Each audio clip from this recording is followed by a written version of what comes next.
Bonjour à tout le monde. On va faire une série de courtes vidéos sur... Ça concerne le désherbage, mais dans le fond, on va faire le contraire de désherber. Je vais vous proposer autre chose. Sur la gestion de l'espace au sol, puis de la façon dont on capte l'énergie solaire. Ça a l'air ésotérique, mais vous allez voir, ça ne l'est pas. Il n'y a pas de problème. Tout part du sol. Ici, au Collectif 21, on fait des buttes parce qu'on est dans un sol limono-argileux. Donc ça, c'est important à retenir. On a un sol qui est très, très riche, mais qui retient beaucoup l'eau. On a fait des vidéos là-dessus. Donc on fait des buttes, puis après, on met des copeaux de bois. Les copeaux de bois viennent de la ville, c'est-à-dire que c'est l'extrant de la ville. C'est pas un déchet, c'est un extrant, puis pour nous, c'est un intrant. Donc, c'est hyper local, puis l'empreinte carbonique est faible pour ça. C'est des arbres morts ou des branches qui chauffaient l'électrique. Donc, on va regarder, si on veut parler d'adventice, parce qu'on ne parlera pas de mauvaise herbe.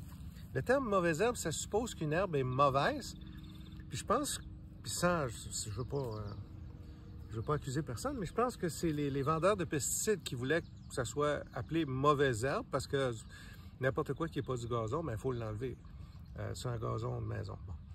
Alors que, il n'y a rien de mauvais dans une herbe. Une herbe, elle fait ce qu'elle a à faire, puis une chance qu'il y en a. Ça fait partie de notre écosystème. Fait on va les appeler les adventices, les plantes pionnières, on va les appeler différemment.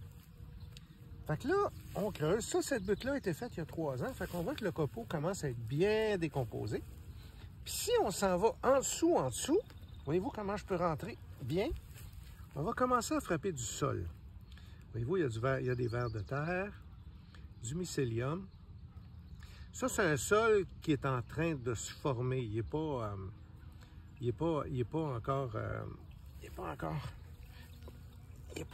je pense à l'argile, j'y touche, elle est là.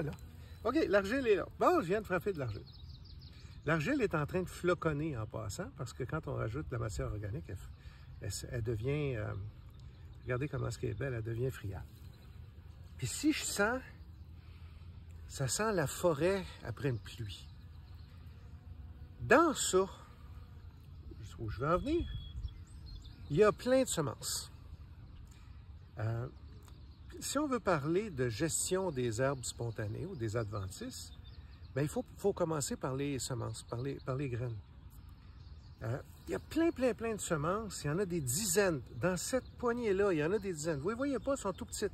Puis tout ce qu'ils attendent, c'est les conditions pour germer. C'est tout ce qu'ils attendent. Il y en a certaines qui doivent passer 1 ou 2 hivers, c'est-à-dire qu'il y a une période de stratification. Il y a des périodes, ils ont besoin d'une période de froid pour germer. Puis il y en a d'autres qui ont besoin d'un petit peu d'ensoleillement. Ils sont près de la surface du sol. Si le soleil chauffe, ils germent, puis ils partent. Puis là, la plante pousse. Donc, dans ça, il y a non seulement des semences, mais aussi énormément de vie. Il y a la vie qu'on voit, le ver de terre qui est ici, qui est beau ver de terre ici.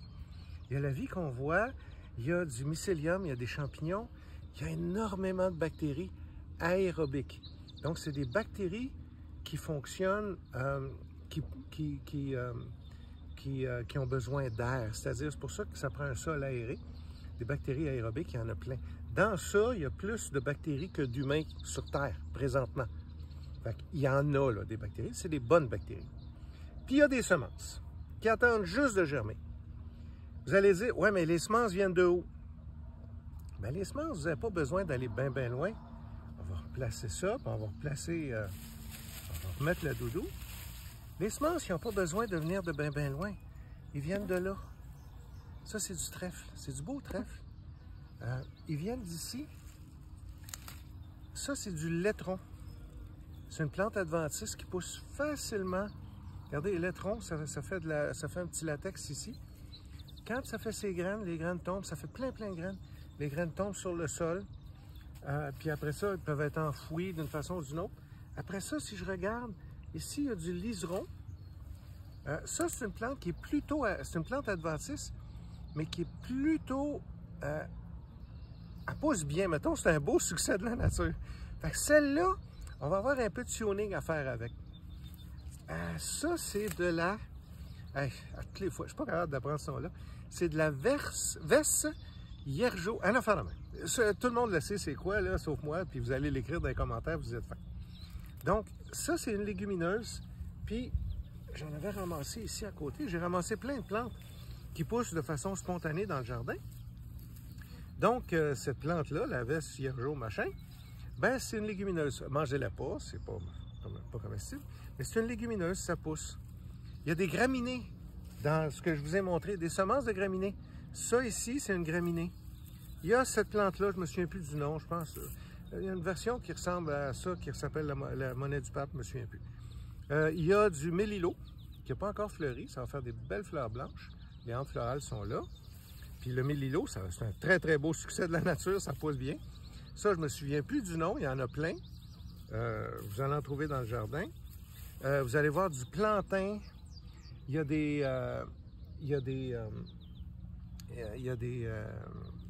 pissenlits. Dépendamment des milieux, quand c'est un petit peu plus humide, vous allez voir de la renouée, mais pas de la renouée japonaise. Il y a d'autres espèces de renouée. Regardez ici comme c'est beau.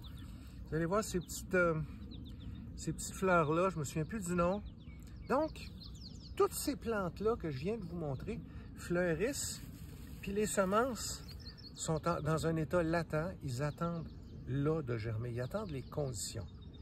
Donc, ça, c'est la raison pour laquelle, à toutes les fois qu'il va y avoir un sol à nu, ben, il va y avoir des plantes qui vont pousser dedans. Que ce soit des plantes indigènes de l'Amérique du Nord, ici on est à Boucherville, ou que ce soit des plantes que les Européens ont rapportées, mais qui se sont naturalisées, ou que ce soit des plantes du jardin qui se sont ressemées elles-mêmes.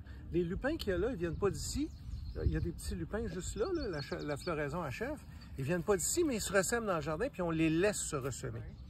Donc, ça conclut la première partie qui est pourquoi quand on se laisse un sol à nu, il s'enherbe avec un paquet de plantes herbacées comme ça. Puis éventuellement, évidemment, si on attendait 50 ans ici, bien, ça serait une forêt. Il y aurait des arbres, il y aurait des chênes, il y aurait des érables, il y aurait tous les arbres indigènes ici. Ça complète la première partie. Je vous attends pour la deuxième.